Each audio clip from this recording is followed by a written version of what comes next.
na triangle, given yung angles na 55, x plus 74, tsaka 54. So, we need to solve for x. So, basically guys, ang ginagawa lang naman dito is, i-add mo lahat ng angles, tapos i-equate mo sa 180. So, bali magkakaroon tayo ng 55, plus yung x plus 74, plus yung 54 natin, which is equal to 180. Then, add mo na yung mga pwedeng i-combine. Tulad dito sa left side. So, meron tayong 55 plus 54 plus 74, di ba? So, pag in-add natin tong mga to,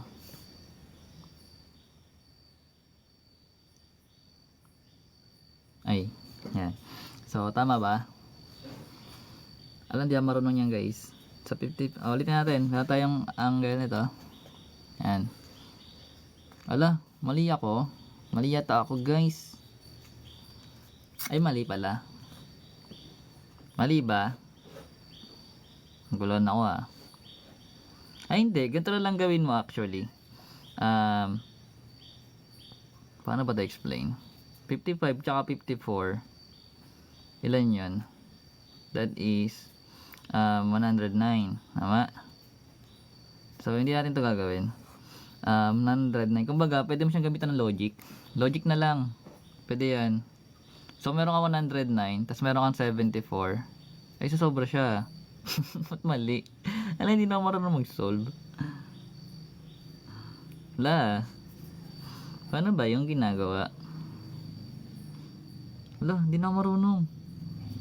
Antok na eh. Di ba pag 74 natin itong mag-negative? Negative yung sagot. Sabihin, alam. Inisip ko dapat positive. Explain value pala na is yung hinahanap. Sabog. Dito natin para maganda pagkaka-explain. O nga pala, solve for x pala. Akala ko kailangan positive. My bad. Kasi sabi ko parang mali.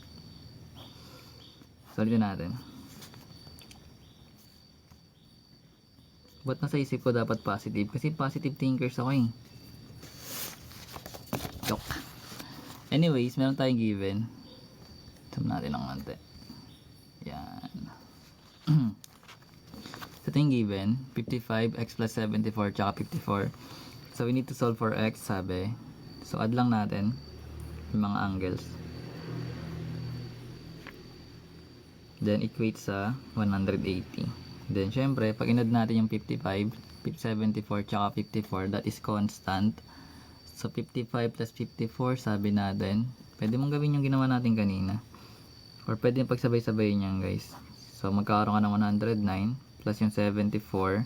So, magiging 183 yung constant. So, bali magkakaroon ka dito ng x plus 183, which is equal to 180.